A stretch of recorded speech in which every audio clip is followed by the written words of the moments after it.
Now, before everybody takes a huge victory lap, let me just remind you, it ain't over.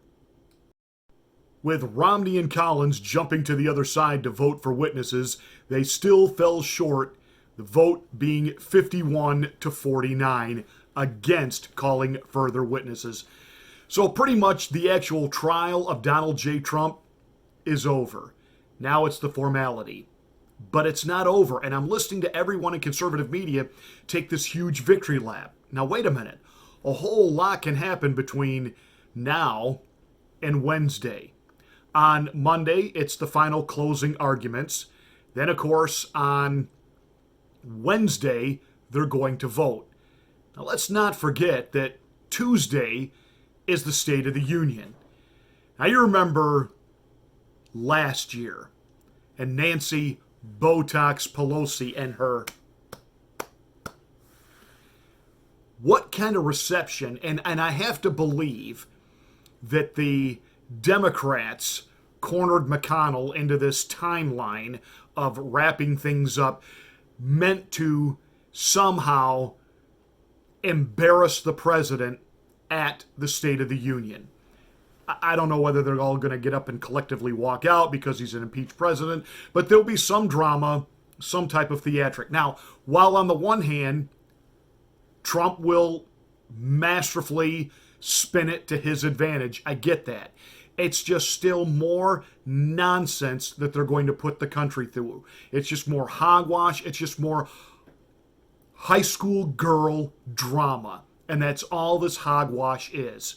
And it allows Airport Terminal TV, CNN, and PMSNBC, and the rest of the line legacy corporate corrupt mainstream media, and even individuals at FOPA News, formerly known as Fox News, pontificate and, go off on their utopian liberal idealism and how this president thwarted the process and Republicans cover up, blah, blah, blah, blah, blah, blah. Chris Wallace said something on Friday that was obvious. He's been listening to me. He said, everybody wins in this scenario. And I know some people in conservative media immediately cringed. And I'm no Chris Wallace fan. In fact, he's one of Fox's liberals. He's trying to be like his daddy, but he doesn't have the same class that his father had. But Chris Wallace isn't wrong in his assessment. The president gets a win in the fact that it looks like he will be acquitted, so he can claim that as a win, take that as a victory lap.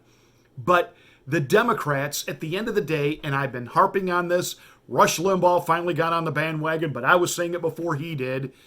The Democrats really didn't want witnesses to come forward because that would open up to then Hunter Biden being subpoenaed and Joe Biden and Adam Schiff and the rest of that ilk. And it was really going to be a total expose of the deep state. And the Democrats were counting on the fact that establishment Republicans like Mitch McConnell were not going to allow that to happen because there are people on both sides of the aisle with R's and D's next to their names that were part of this coup, this attempted takeout of President Donald J. Trump.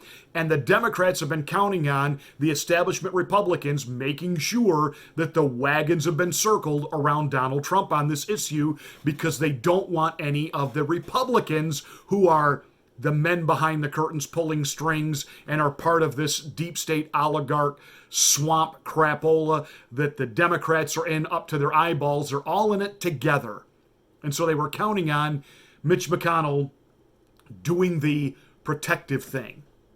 But what it does allow, it allows Chuck E. Cheese Schumer and Nancy Botox Pelosi and Adam Schiff for brains and the rest of that ilk from now until November campaign on the fact that the Republicans covered up. This will be great for their fundraising among their libloon base. It will also help them campaign. So, Rush said on Friday that why the Democrats don't even want to talk about this going forward in the political on that. Sorry, Rush, you're wrong. And you're quoting an ex-advisor to the failed Hillary Rodham Clinton campaign. And they're just right now out there spreading disinformation. Don't quote them. They are going to make much about this during the 2020 election cycle. They can't run on the economy. They can't run on immigration. They can't run on those things because they're wildly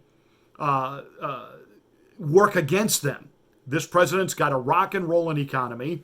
The vast majority of Americans like the fact that the border wall has really stemmed the tide of illegal immigration. So those are lose-lose scenarios for them.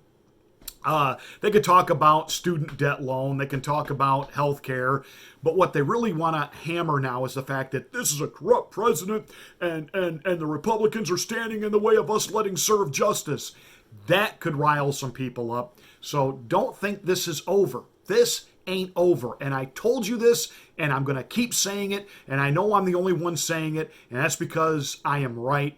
I'm telling you, Nancy Pelosi and the Democrats, they are working the phones. They are working people that have influence with those unelected, robed guardians of our so-called republic, the SCOTUS, the Supreme Court of the United States. For what?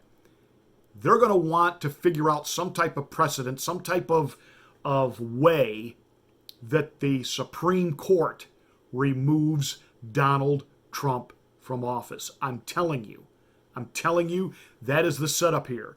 So don't take a huge victory lap yet. It's not over. And again, what is it that could happen between now and Wednesday? And again, what will the Democrats try to do in the vote based on the president's performance at the State of the Union? What weak-kneed Republicans might cave at that point and vote for his impeachment? It ain't over.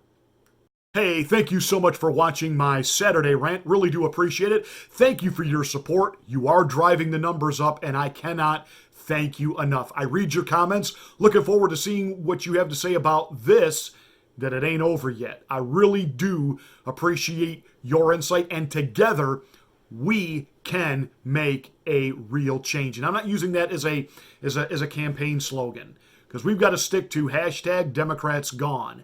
Hashtag Democrats gone. These people can't be trusted on any level.